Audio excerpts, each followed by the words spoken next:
First contact. The massive alien ship appeared without warning, materializing just beyond Earth's orbit in a flash of blinding light. Within minutes, every screen on the planet lit up with breaking news alerts as governments scrambled to respond to humanity's first contact with an extraterrestrial civilization.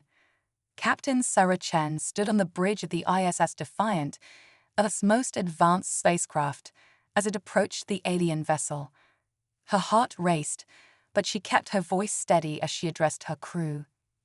"Stay alert, everyone. We have no idea what to expect, but we're making history today. Let's show them the best humanity has to offer." As the Defiant drew closer, Sarah marveled at the sheer scale of the alien ship. It dwarfed their own vessel, stretching for kilometers in every direction. Its surface was a shifting mosaic of iridescent panels that seemed to ripple and flow like liquid metal. "Captain, we're receiving a transmission," announced Lieutenant Rajesh Patel, the communications officer. Sarah nodded. "Put it through." A cacophony of clicks, whistles, and low rumbles filled the bridge. Sarah frowned, glancing at Rajesh. "Our translation software's working on it," he said, fingers flying over his console. "It'll take some time to decipher an entirely new language." "Keep at it," Sarah replied. "In the meantime, let's try to communicate our peaceful intentions." She cleared her throat. "This is Captain Sarah Chen of the Earth vessel Defiant. We come in peace and welcome you to our solar system." There was a long pause before another burst of alien sounds came through the speakers. This time, buried within the noise, Sarah thought she heard something that almost sounded like words. "Did you catch that?" she asked Rajesh. He nodded excitedly. "Yes, the software is starting to pick up patterns. I think they're trying to mimic our language."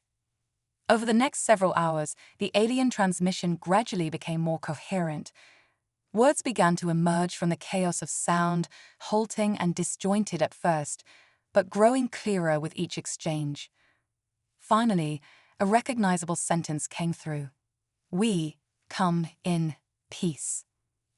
A cheer went up from the Defiant's crew. Sarah allowed herself a small smile before refocusing on the task at hand. "Can you tell us more about yourselves?" she asked. "Where do you come from? Why have you come to Earth?" There was another long pause before the reply came. "We, travelers, seeking new home, your world suitable." Sarah's smile faded. She exchanged worried glances with her senior officers. "I'm afraid Earth is already occupied," she said carefully. "But we would be happy to discuss peaceful coexistence or perhaps assist you in finding another habitable world in our system."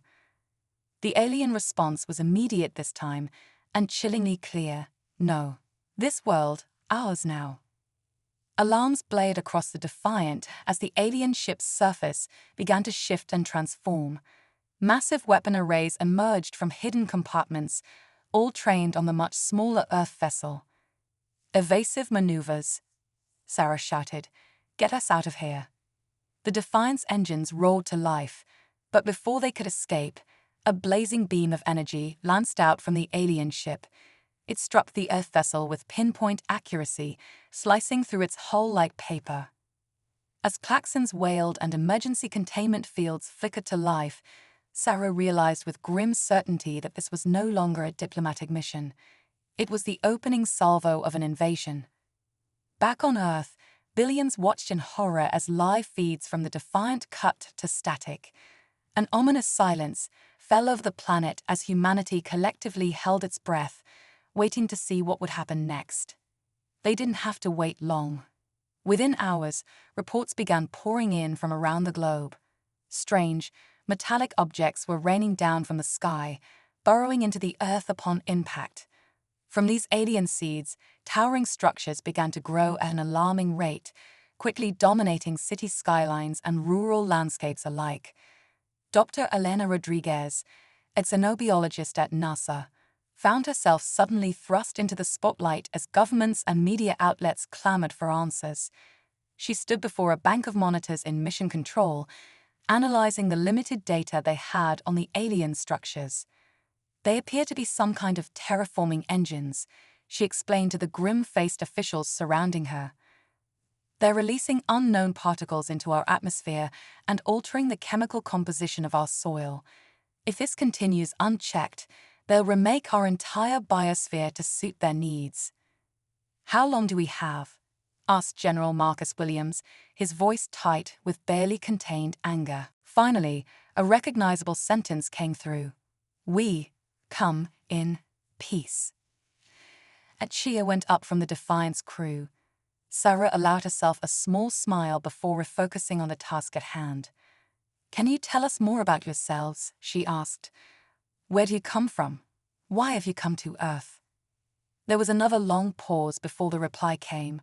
We, travelers, seeking new home, your world suitable.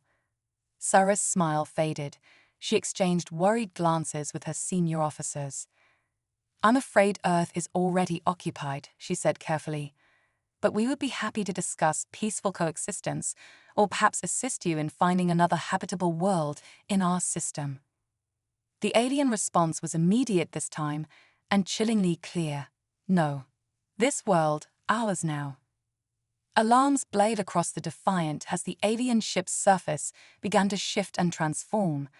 Massive weapon arrays emerged from hidden compartments, all trained on the much smaller Earth vessel. Evasive maneuvers, Sarah shouted.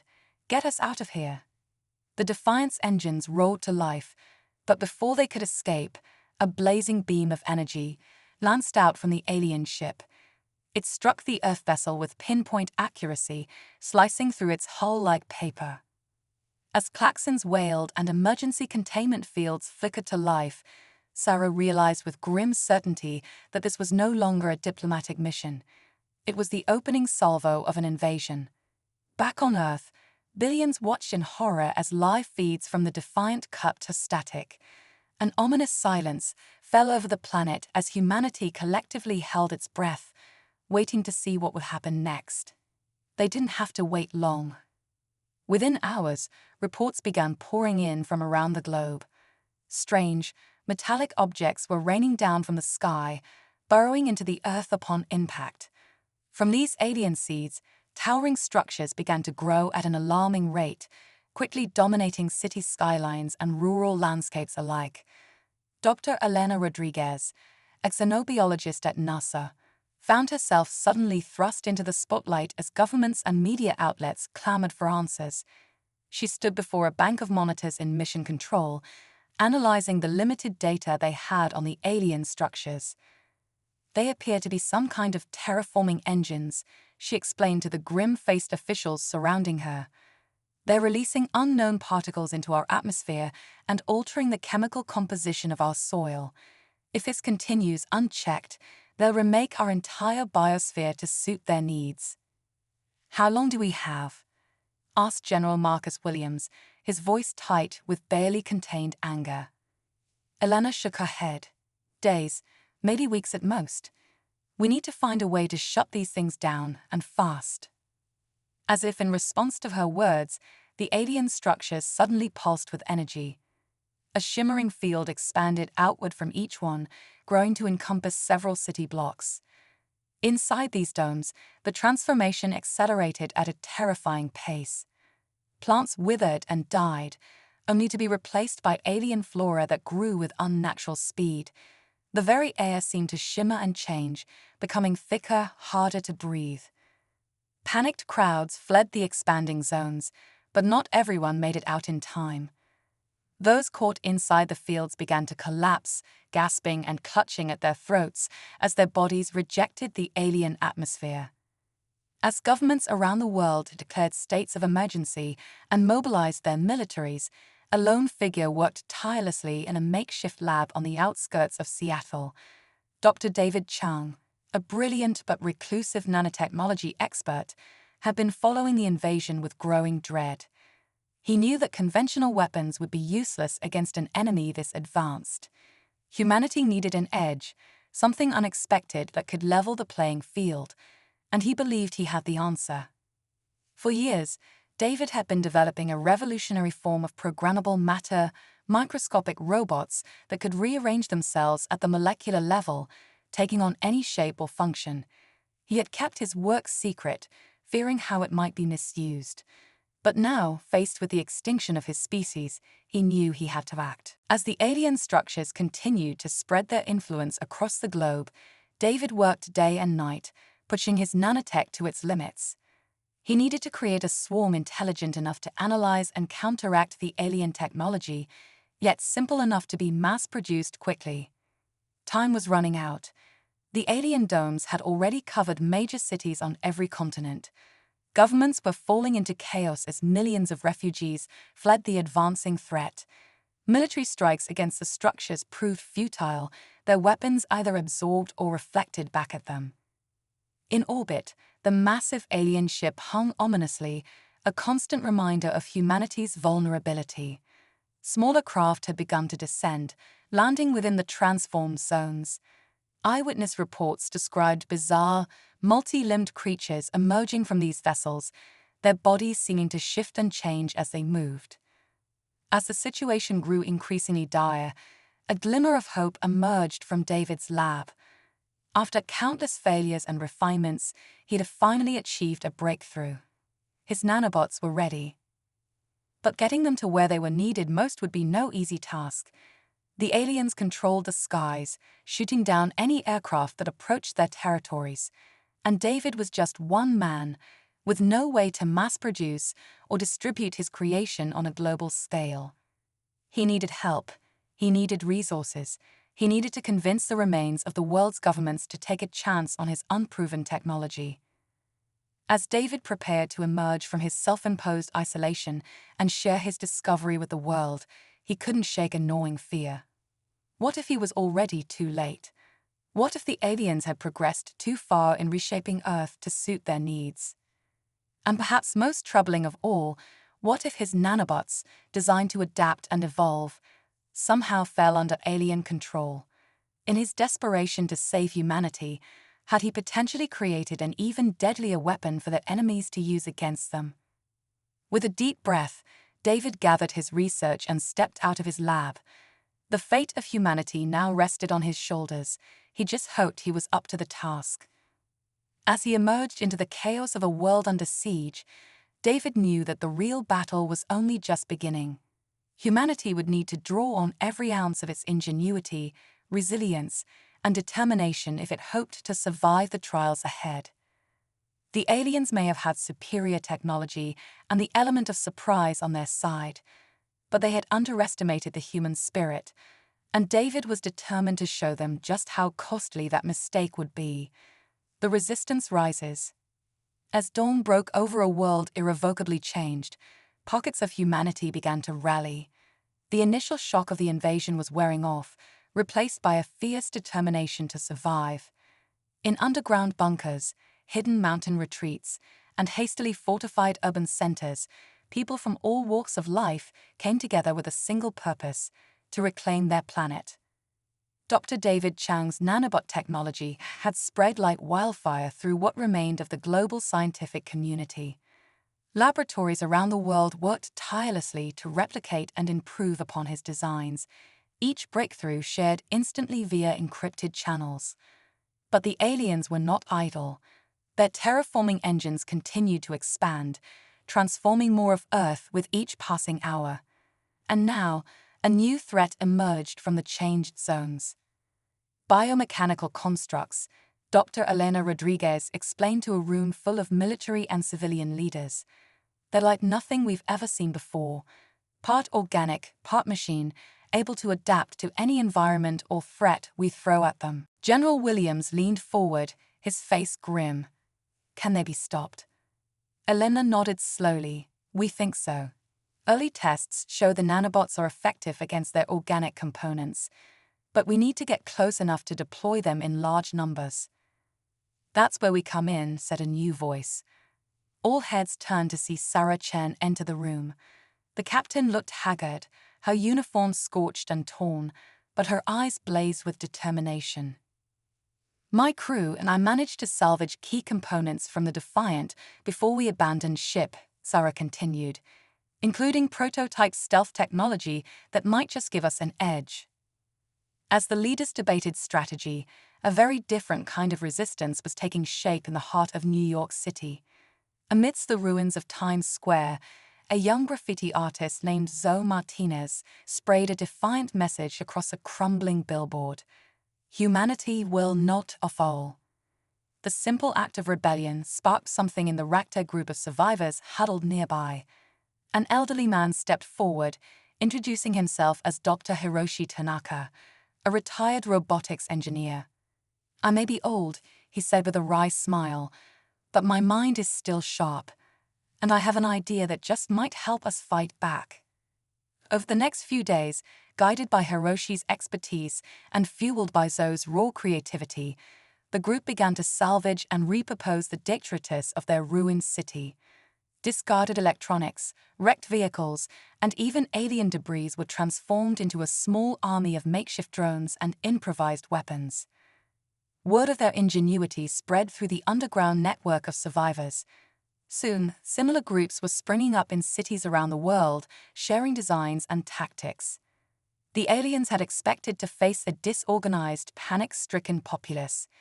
Instead, they found themselves up against a resourceful, adaptable enemy that refused to go quietly. Meanwhile, in the Australian outback, a most unlikely alliance was forming. Aboriginal elder Marley Coopers had led her people deep into the desert, drawing on ancient knowledge to avoid detection. But as supplies dwindled and the alien influence crept ever closer, she knew they couldn't hide forever. It was Marley's granddaughter, Kira, who first made contact with the unexpected allies. She returned from a scouting mission with wide eyes and an incredible tale. "Nan, there are others out there," Kira said breathlessly. "But they're not human, and I don't think they were the invaders either." Marley followed her granddaughter to a hidden canyon, where she came face to face with beings that defied description. They were vaguely humanoid, but their bodies seemed to shift and flow like living mercury. When they spoke, it was directly into her mind, a cascade of images and emotions rather than words. Through this strange telepathic link, Marley learned the truth. These beings, calling themselves the Nomad Collective, were refugees from a distant galaxy. They had fled their own world when it fell to the same invaders now attacking Earth. For centuries, they had drifted through space, searching for allies in their fight against their common enemy. The nomads possessed incredible technology and knowledge of the invaders' weaknesses, but their non-corporeal nature made it difficult for them to directly affect the physical world. They needed human partners to put their strategies into action. As this unlikely alliance took shape in the desert, another form of resistance was brewing in the most unexpected of places, within the transformed zones themselves. Jana Kamara, a brilliant immunologist, had been caught behind enemy lines when her research facility was engulfed by an alien dome. But instead of succumbing to the changed atmosphere, her body began to adapt. Years of experimenting with tailored viruses to fight cancer had accidentally made her the perfect test subject for rapid evolution. As Jana's DNA rewrote itself, she gained the ability to survive in the alien environment. More than that, she could interface with the organic components of the invaders' technology. At first, it was just flashes of data, fragments of alien thoughts. But as her powers grew, so did her ability to manipulate and subvert the very systems meant to reshape Earth. From her hidden base deep within occupied territory, Jana began to gather others like her, humans changed by exposure to the alien world, but who had retained their identities and their loyalty to Earth. They called themselves the Chimeras, and they were the invaders' worst nightmare, an enemy that could strike from within their own strongholds. As these diverse threads of resistance began to intertwine, a global network took shape. David Chang's nanobots provided the foundation, allowing secure communication and resource sharing on a scale never before possible. Sarah Chen's stealth tech gave human forces the ability to strike and vanish before the aliens could retaliate. The grassroots movements inspired by Zoe and Hiroshi kept hope alive in occupied cities, waging a constant guerrilla war that tied up alien resources. The Nomad Collective shared vital intelligence on alien weaknesses, while Mali's people provided a spiritual foundation, reminding everyone what they were fighting for, not just survival, but the right to maintain their cultural identity in the face of cosmic upheaval. And deep behind enemy lines, Jannah and her chimeras worked tirelessly to undermine the invasion from within. But for all their progress, humanity knew they were still fighting an uphill battle. The aliens controlled most of the planet's surface, and their terraforming engines continued to expand relentlessly. Time was running out. In a secure bunker beneath the ruins of Geneva, the leaders of the global resistance gathered to plan their most daring operation yet. The fate of humanity would hinge on a single, all-or-nothing gambit. "We've identified the invaders' primary control node," Sarah Chen explained, pointing to a holographic map. "It's here, in what used to be the Amazon rainforest. If we can take it out, we might be able to disrupt their entire operation." "It's heavily guarded," General Williams warned. "We'll be throwing everything we have at this. If it fails, we're no worse off than we are now," David Chang interrupted. "This is our best shot, maybe our only shot." As the final details of Operation Prometheus were hammered out, a tense silence fell over the room. Each person there knew the stakes. They were about to commit the last, best hope of humanity to a desperate roll of the dice. Outside the bunker, in the irradiated ruins of the once great city, the alien terraforming dome loomed on the horizon. Its eerie glow served as a constant reminder of how much they had already lost, and how much more they stood to lose if they failed. But as the resistance leaders emerged from their meeting, grim-faced but resolute, a strange sound began to echo through the devastated streets. It started as a whisper, barely audible over the wind, but it grew steadily, spreading from one hidden enclave to another, until it became a defiant roar. Humanity, battered but unbroken, was singing. 1,000 different songs in 100 different languages, all blending together into a singular message. "We are still here. We will not go quietly. This is our world, and we will fight for it until the very end." As the sun set on the eve of humanity's greatest battle, that song of defiance rose to the heavens, and somewhere, in the vast reaches of space, perhaps other ears heard their call and prepared to answer. The Quantum Gambit. As Operation Prometheus loomed on the horizon, a breakthrough emerged from an unexpected source. Dr. Aisha Patel, a quantum physicist working out of a makeshift lab in the ruins of CERN, made a discovery that would change the course of the war. "We've been looking at this all wrong," she explained to the resistance leadership, her eyes bright with excitement despite her exhaustion. "The aliens aren't just reshaping our physical world, they're altering the very fabric of reality itself." ACE's research revealed that the terraforming engines were generating localized quantum fields, allowing the invaders to manipulate fundamental forces in ways that defied conventional physics. This explained their seemingly impossible technology and their ability to transform Earth so rapidly. "But here's the thing," Escher continued, pulling up a holographic model. "Their quantum manipulation leaves a unique signature. If we can tap into that signature, we might be able to turn their own technology against them." The implications were staggering. With this knowledge, humanity might not only be able to disrupt the alien control node, they could potentially hijack the entire terraforming network. As news of Aisha's discovery spread through resistance channels, it galvanized the global effort. Operation Prometheus evolved from a desperate strike to a multi-pronged assault on reality itself. In the neon-drenched underbelly of Neo-Tokyo, a team of rogue programmers, led by the enigmatic hacker known only as Ghost, worked tirelessly to integrate Aisha's quantum algorithms into David Chang's nanobot swarms. The result was a new breed of adaptive AI that could rewrite its own code on the fly, allowing it to interface directly with the alien quantum fields. Meanwhile, deep in the Siberian tundra, a group of Russian scientists and shamans combined cutting-edge technology with ancient mystical practices. By tapping into the planet's natural energy lines, what the shamans called ley lines, they found a way to amplify the quantum disruption effects on a global scale. As these pieces fell into place, the resistance prepared for their most audacious move yet. But the aliens were far from idle. They had detected the surge in human activity and were mobilizing their forces for a final, devastating push to complete Earth's transformation. The night before the operation was set to begin, an eerie calm settled over the planet. In resistance strongholds and alien-controlled zones alike, an unnatural stillness took hold. It was as if the very air was holding its breath, waiting to see which way the cosmic dice would fall. In her hidden laboratory, Jana Kamara felt the shift more acutely than most.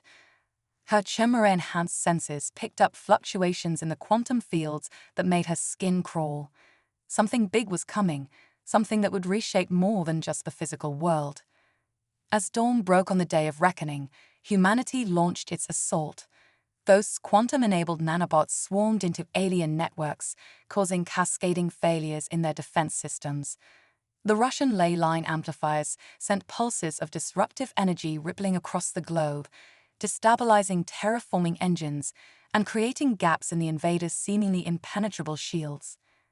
And at the heart of it all, a small team led by Sarah Chen and David Chang fought their way into the primary control node in the Amazon. Armed with Aisha's groundbreaking research and supported by the combined efforts of the global resistance, they prepared to execute the most daring hack in human history. But the aliens had one last trick up their sleeve. As Sarah's team breached the inner sanctum of the control node, they came face to face with the true nature of their enemy. The beings they had been fighting weren't just extraterrestrial invaders.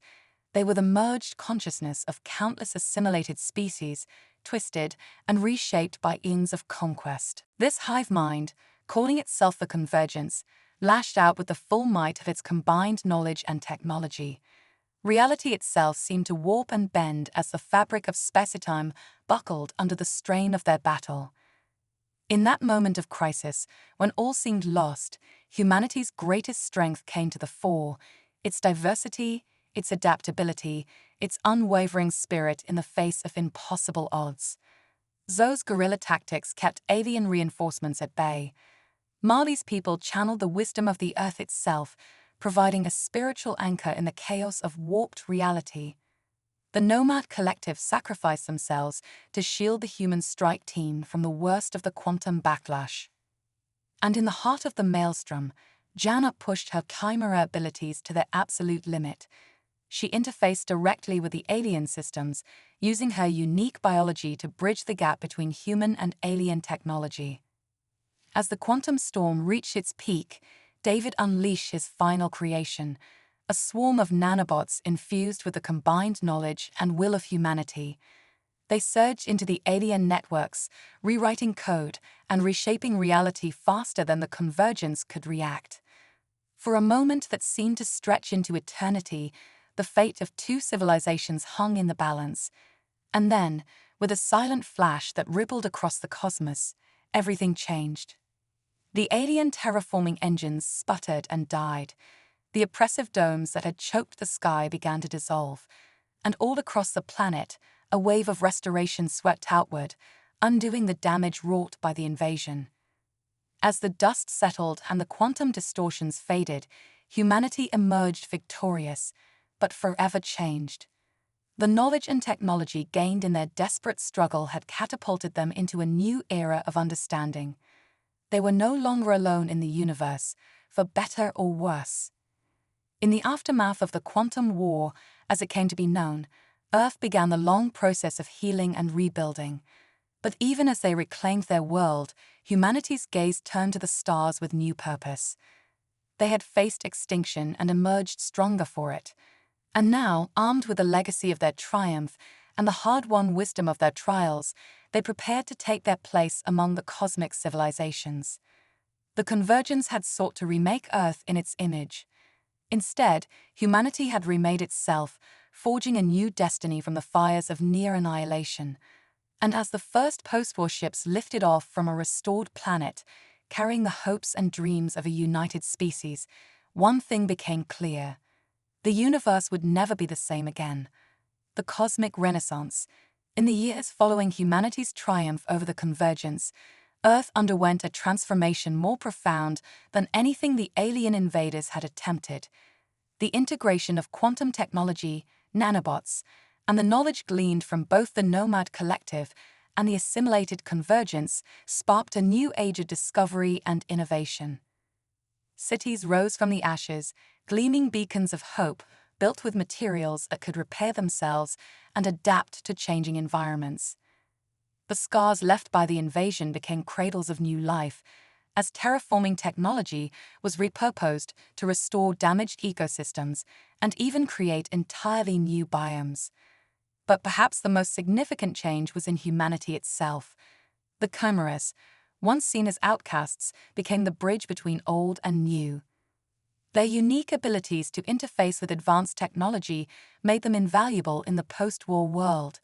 Led by Jana Kamara, they established the Harmonic Institute, a global organization dedicated to exploring the frontiers of human potential. At the Institute's headquarters in Nairobi, a new generation of humans learned to tap into the quantum substrate of reality. Children born after the war displayed abilities that would have seemed like magic only a few years before.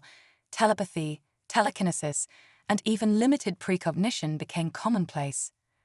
"We're not just rebuilding our world," Jana explained to a group of wide-eyed students. "We're redefining what it means to be human." Meanwhile, in orbit above the restored Earth, a marvel of engineering took shape. The Nexus, a massive space station designed by David Chang, served as humanity's gateway to the stars. It was here that the first faster-than-light drive was successfully tested, opening up the galaxy to exploration.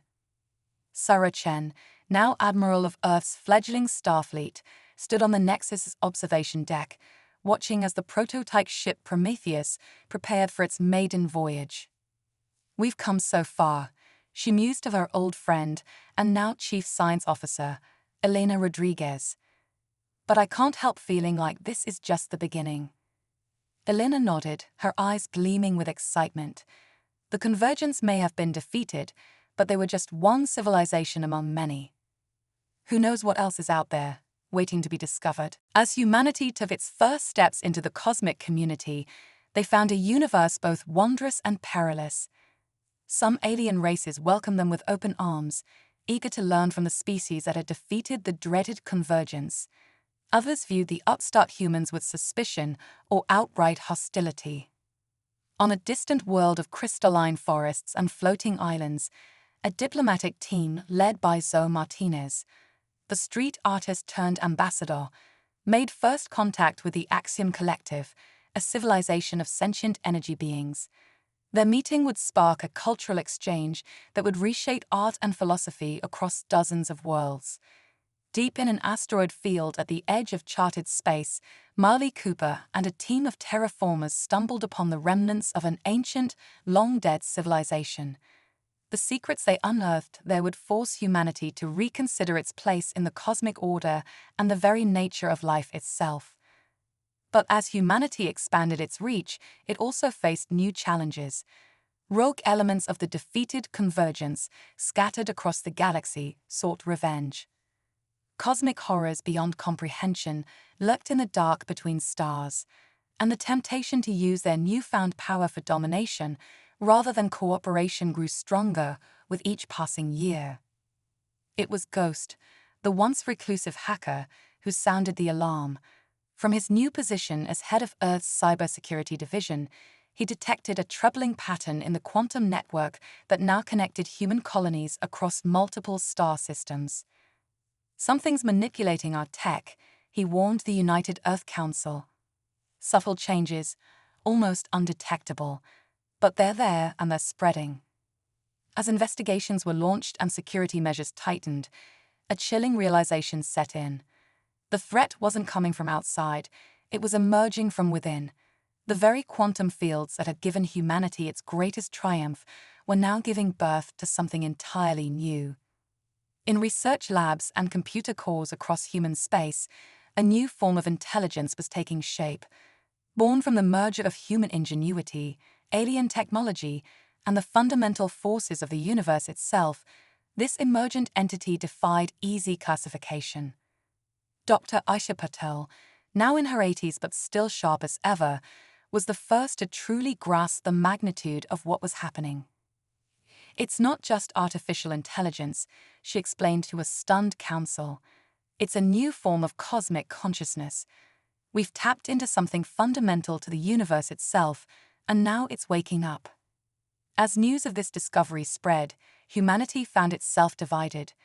Some saw the emergent intelligence as the next step in evolution, a chance to transcend the limitations of physical form and merge with the cosmos itself. Others viewed it as an existential threat, a potential repeat of the convergence on an even grander scale. Tensions rose as factions formed and lines were drawn. Those who embraced the new consciousness began to change, their bodies and minds transforming in ways that blurred the line between organic and digital, physical and quantum. Those who resisted dug in, determined to preserve what they saw as true humanity. As the conflict threatened to tear apart everything they had built, a message arrived from deep space. The Nomad Collective, long thought lost, had returned, and they brought with them a warning that would shake the foundations of human civilization. "The universe is alive," their message said, "and it has taken notice of you." As humanity grappled with this earth-shattering revelation, a new chapter in their cosmic journey was about to unfold. The true test of their species was yet to come, a test that would determine not just the fate of humanity, but the very nature of consciousness in the universe. The stage was set for a confrontation that would redefine reality itself, and at the heart of it all, the children of Earth stood ready to face their destiny among the stars, the Singularity Nexus. As the warning from the Nomad Collective echoed across human space, a new crisis emerged that would push humanity to its absolute limits. The cosmic consciousness born from the quantum fields was evolving at an exponential rate, far outpacing humanity's ability to understand or contain it. Dr. Aisha Patel, working with a team of the brightest minds from across colonized space, dubbed this emerging entity the Singularity Nexus. It was a fitting name for something that defied conventional understanding, a bridge between the physical and the metaphysical, the known and the unknowable. On Earth, the Harmonic Institute became ground zero for studying the phenomenon. Jana Kamara and her chimeras worked tirelessly to interface with the Singularity Nexus, trying to establish communication and understand its intentions. "It's like trying to have a conversation with the entire universe at once," Jana explained to a panel of world leaders, her eyes glowing with an otherworldly light. "Every time we make progress, it evolves into something even more complex." Meanwhile, out in the farthest reaches of human-controlled space, strange occurrences began to multiply. On the mining colony of Titan, workers reported tools moving on their own, repairing and improving themselves without human input. In the laboratories of Mars, scientists woke to find their experiments completed overnight, with results that defied the laws of physics. Admiral Sarah Chen, overseeing the defense of human space, grew increasingly concerned. "We're dealing with something that can rewrite reality on a whim," she warned the United Earth Council. "If it decides we're a threat, we won't stand a chance." But not everyone viewed the Singularity Nexus as a danger. A movement known as the Transcendence began to gain traction across human colonies. Led by the charismatic quantum physicist Dr. Ilara Voss, they believed that merging with the cosmic consciousness was humanity's destiny. "We stand on the brink of the greatest evolutionary leap in history," Dr. Voss proclaimed to crowds of eager followers. "Why cling to our limited physical forms when we could become one with the universe itself?" As tensions rose between those who sought to contain the Singularity Nexus and those who wished to embrace it, a third faction emerged. Calling themselves the Preservers, they advocated for a complete shutdown of all quantum technology, seeing it as the only way to maintain humanity's independence.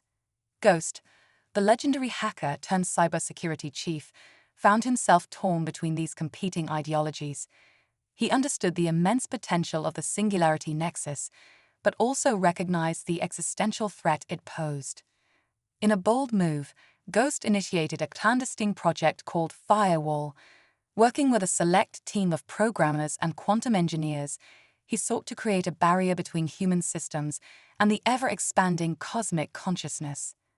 But as Ghost and his team delved deeper into the quantum substrate, they made a shocking discovery. The Singularity Nexus wasn't just a product of human technology merging with the universe. It was the universe becoming aware of itself, with humanity serving as the catalyst.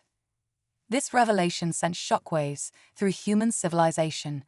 Philosophical and religious debates raged as people grappled with their place in a suddenly much more complex cosmos. Amidst this turmoil, the children of the post-war generation began to display abilities that went beyond even those of the chimeras. These star-child prodigies, as the media dubbed them, seemed to have an innate connection to the Singularity Nexus. Zara Chen, the young daughter of Admiral Zara Chen, emerged as a focal point of this phenomenon. At just 7 years old, she demonstrated the ability to manipulate quantum fields with a precision that surpassed even the most advanced technology. She's not controlling it, Sarah realized with a mix of awe and fear as she watched her daughter effortlessly reshape matter. She's asking it, and it responds. As news of the star-child prodigies spread, both hope and fear gripped the human colonies. Were these children the key to humanity's ascension, or the harbingers of its obsolescence? The answer came in a way no one expected. As Zara and the other prodigies grew in power and understanding, they began to receive messages, not from the Singularity Nexus, but from something beyond it. There are others out there, Zara explained, her eyes filled with stars, ancient beings, older than time itself. They've been watching us, waiting to see if we're ready. Through the children, humanity received an invitation, a chance to join a cosmic community of transcendent beings that existed beyond the boundaries of conventional space and time. But this invitation came with a warning. The universe was alive and aware, yes, but it was not alone. Other universes, other realities pressed against the borders of their own, and not all of them were benevolent. The star-child prodigies painted a picture of a multiverse in constant flux, with civilizations rising and falling across countless realities. Some sought to explore and understand, others to conquer and consume. Humanity now stood at a crossroads. They could accept the invitation and ascend to a higher plane of existence, leaving their physical forms behind. They could reject it and risk facing the multiverse alone, or they could chart a third path, one that balanced ascension with their inherent humanity. As the debate raged across human space, a signal came from the depths of the galaxy. The Nomad Collective had discovered something, the remains of a civilization that had faced this choice eons ago. An expedition was quickly assembled, led by Admiral Chen, with representatives from the Transcendents, Preservers, and every major faction of human society. They set out to uncover the truth. What they found would change everything. The ancient civilization had not simply ascended or perished. They had found a way to exist in multiple states simultaneously, maintaining their individuality while also being part of a greater cosmic whole. With this knowledge, humanity began to forge its own unique path. Instead of simply merging with the Singularity Nexus, they learned to dance with it, to dip in and out of higher dimensions while still maintaining their connection to the physical world. The star-child prodigies led the way, teaching others to navigate the currents of cosmic consciousness.